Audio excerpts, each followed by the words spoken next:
cycle racing is only for the fit. Multiple stage racing in particular is for the athlete with guts, determination, a will to win, and a breath. 85 such riders from 6 countries set off from the GPO in Dublin to ride 750 torturous miles in the 1973 Rally Dunlop Tour of Ireland. Facing them were mountains and valleys in 8 days of stamina-sapping competition. Won, and the race for that yellow jersey was on.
Man group 10 miles out and crossed the line some 50 seconds ahead of such notable riders as Sean Lally and Liam Horner from the All-Ireland regional team.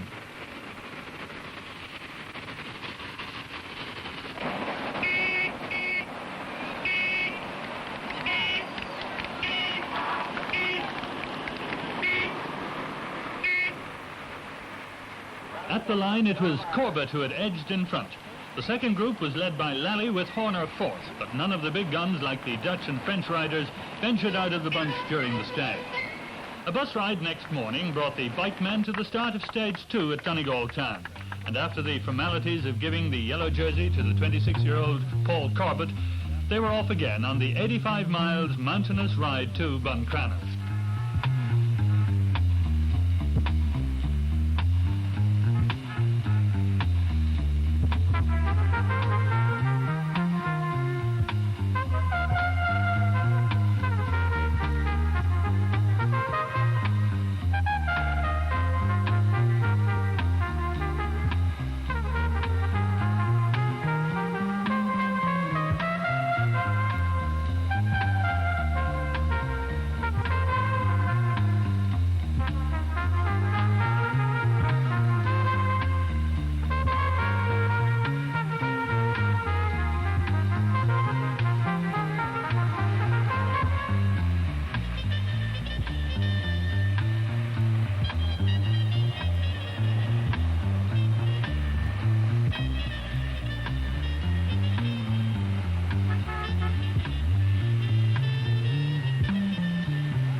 During the day, there were several breaks. However, the strength of the Kirkby-Liverpool team was shown when Doug Daly and John Clewett were able to break clear away over the closing miles. But they were by no means free from problems. Doug Daly, for instance.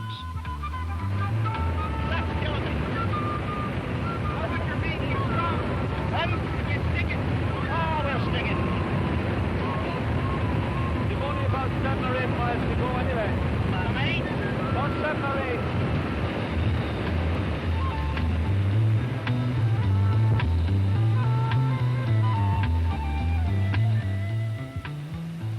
Texan John Howard tried desperately to close the gap on the English internationals.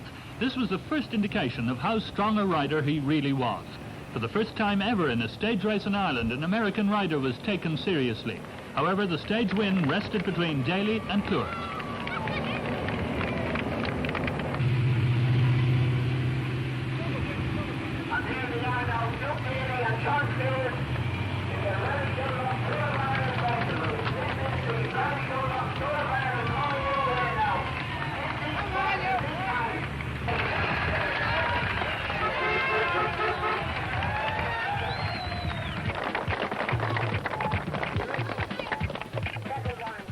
despite John Clewert's final sprint for the stage win, it was Sandy Gilchrist who carried the race leader's jersey for day 3. His second place on Sunday and a good steady ride in stage 2 put him over a minute ahead of Daly on general classification. Clewert jumped from 50th to 11th overall. But today was the back-breaking trip around the Inishowen Peninsula, including the infamous Gap of Namur. This would test the strength and stamina of the riders. This could be the stage to separate the strong from the not-so-strong. 85 miles and a blazing sun before them.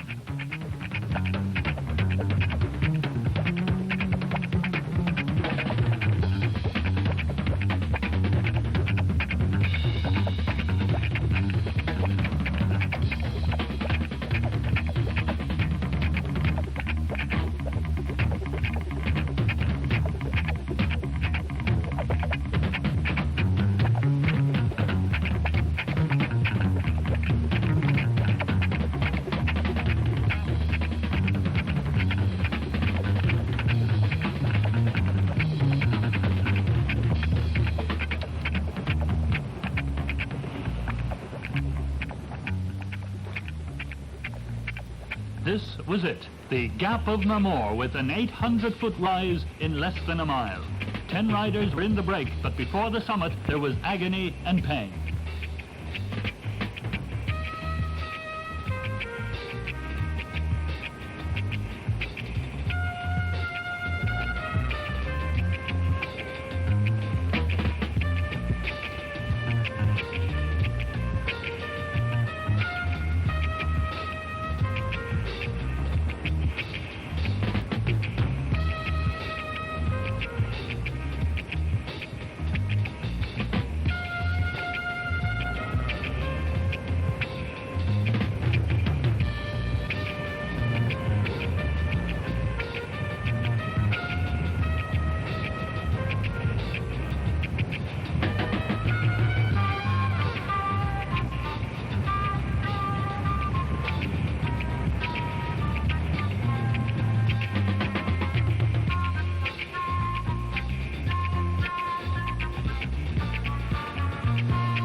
Over the top and into Buncrana first came John Clewert.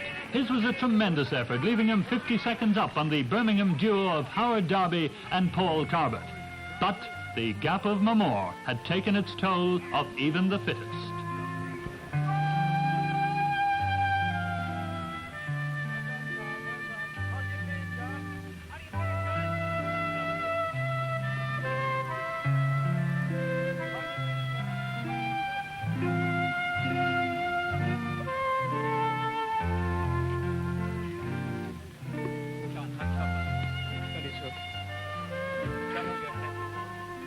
Clewert was now the race leader with Derby second, and the Kirkby-Liverpool team had 4 riders in the first 10, so they were easy leaders of the regional class from Holland, Birmingham and the north of England.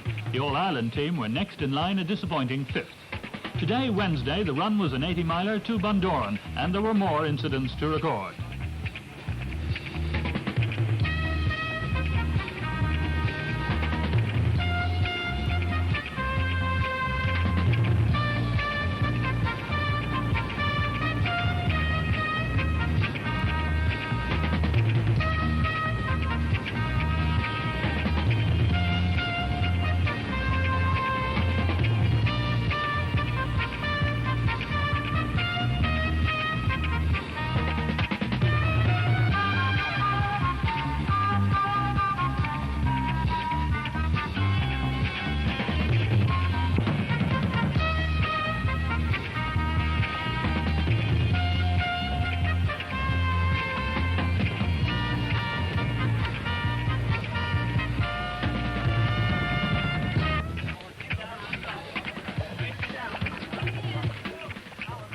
As far as the race was concerned, we had two yellow jersey wearers. Howard Darby and John Clewett were tying for the lead, an unprecedented position in a stage race in these islands.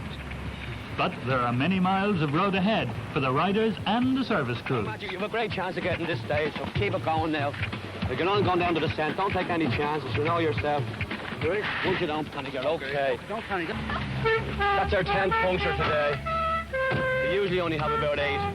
Been some terrible punctures today. The weather has been the first day's rain for some time in Ireland, and the sudden drying out of the roads and a bad stretch of loose chippings brought about 12 or 15 punctures. All the service cars have been very busy, and it's very difficult on a race like this for them to get through to the riders.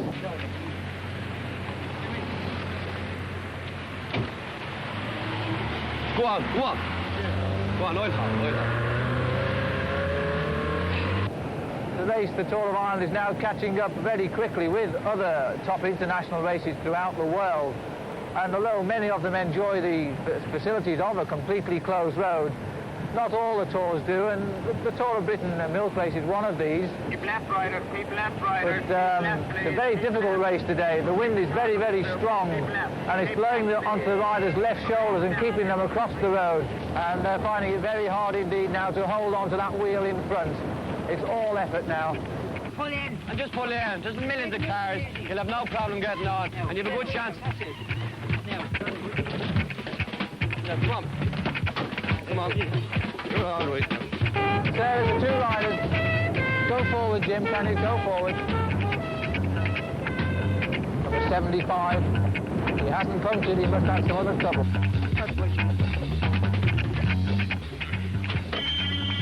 No, don't panic. This is your second one today. It's hard, you know. You probably get into the cars now. Take it easy in the cars and you'll get up okay. Don't let any... Watch this wheel now. It'll be okay.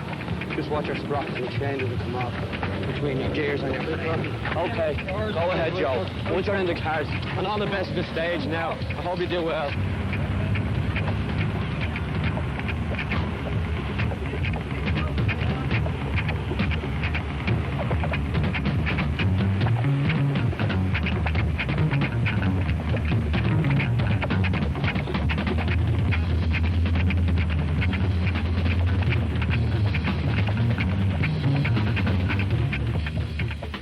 John Howard took the stage into Athlone to become the first American ever to score such a win in Ireland. The yellow jersey situation was still unresolved, with Clewett and Darby still joint leaders as they headed to Carrick-on-Shore on the Friday. Miles to be covered, 113.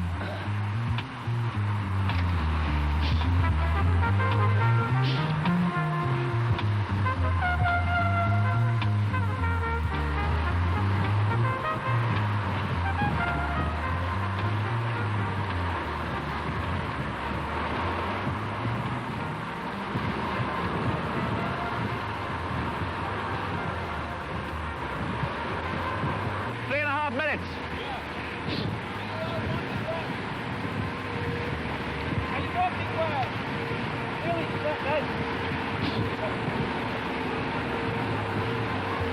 Got a couple of handy sprinters here. Sit it on.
No courage.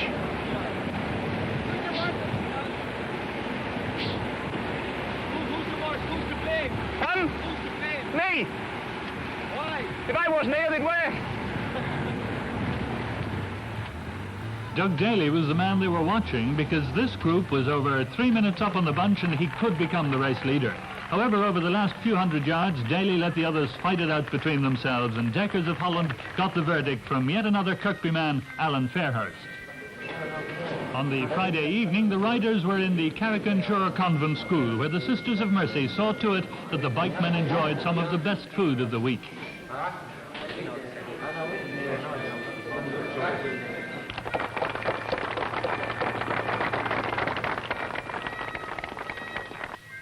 Doug Daly was now the clear race leader by 1 minute and 23 seconds from the Texan John Howard, with the Dutchman Matthew Bucks third.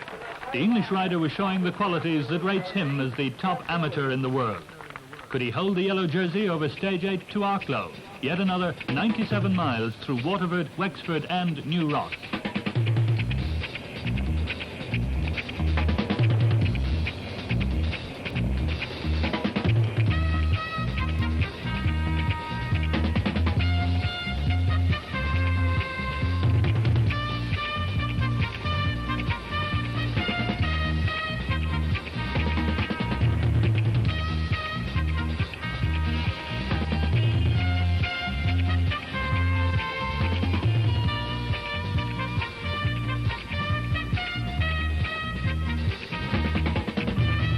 There was plenty of fight left in the American and Irish riders.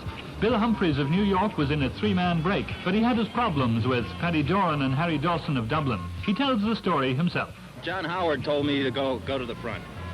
I was a team move. They were already away in Wexford. And John said, go to the front. Let's get these Kirkby guys chasing. So I said, okay. So I jumped and nobody chased. And I chased and I chased for a long time. I finally caught the two of them, and then the three of us worked together, and then it was just, it seemed like I was pulling an awful lot, and one had come through, and I'd come in second. Never both of them would come through. See, it wasn't a complete rotation. Well, I was waiting for him to come by me, you know. I felt good, but I just couldn't get behind him. They used their tactics right, you know. I let it out. They were in the best position. I couldn't, every time I slowed down, they'd stay right behind me, you know. It was a smart move by them.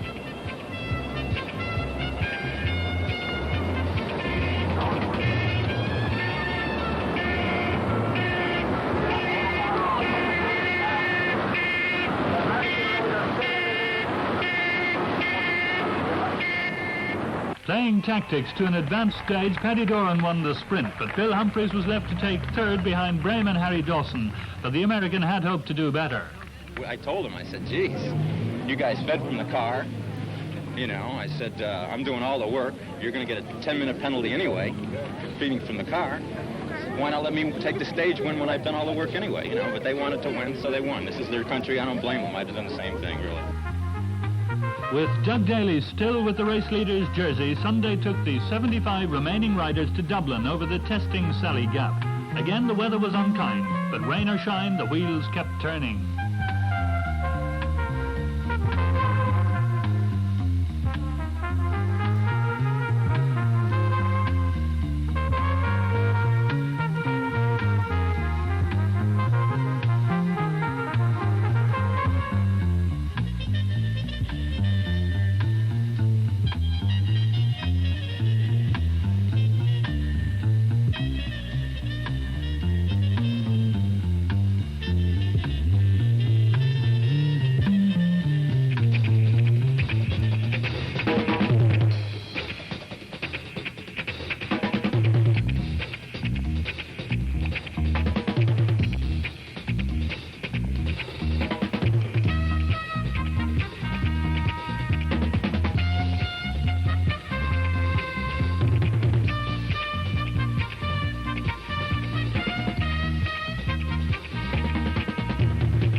Peter Doyle of the All-Ireland team had a runaway stage win, and in fact 3 Irishmen, Liam Horner, Martin Wall and Pat Norton, followed him home, while back in the bunch the Kirkby Liverpool team protected the yellow jersey for Daly.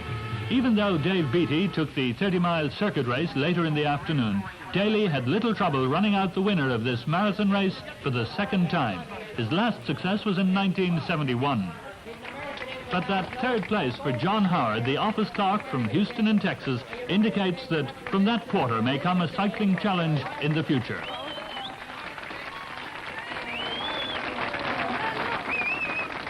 John Cleward showed why he was chosen for the British team in the World Championships. And as far as the Kirkby team was concerned, they put up a tactical performance directed by their manager, John Percy, that should be an example to many stage riders.